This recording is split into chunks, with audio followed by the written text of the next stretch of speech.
Okay, video 3. Please start on the slide titled The Crime with a picture of a red car parked in a parking lot out in the woods.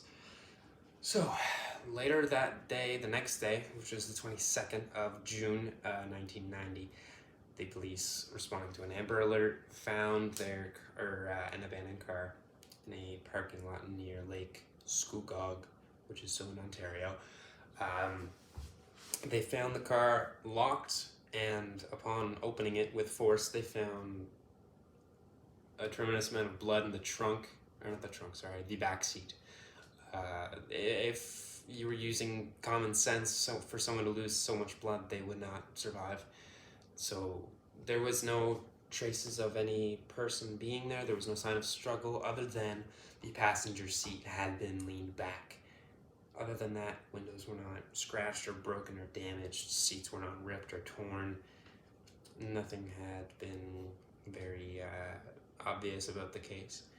So within a couple, they did the obvious things, like they called their backup to come and investigate the crime scene. But after that, they called the family of Elizabeth Payne, informing them that they had found a possible murder case and that they should inform them with who might have done it.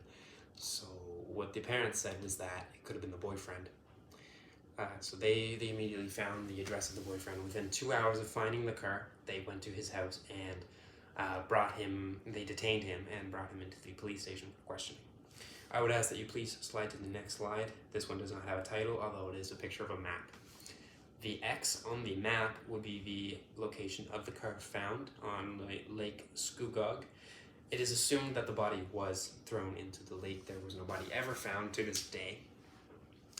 But Robert was blamed for the murder by many of Elizabeth's inner circle, including family, their friends, a lot of the community as well. It is Toronto, a lot of people. Big murder case is going to get spread around really quickly.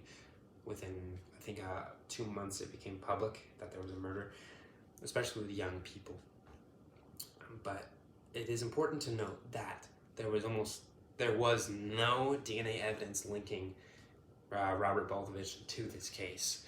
The only DNA evidence that was found was the blood of Elizabeth Payne. I would ask that you please switch to the next slide, titled Eyewitnesses, and I will end the video here as it is getting a little bit too long.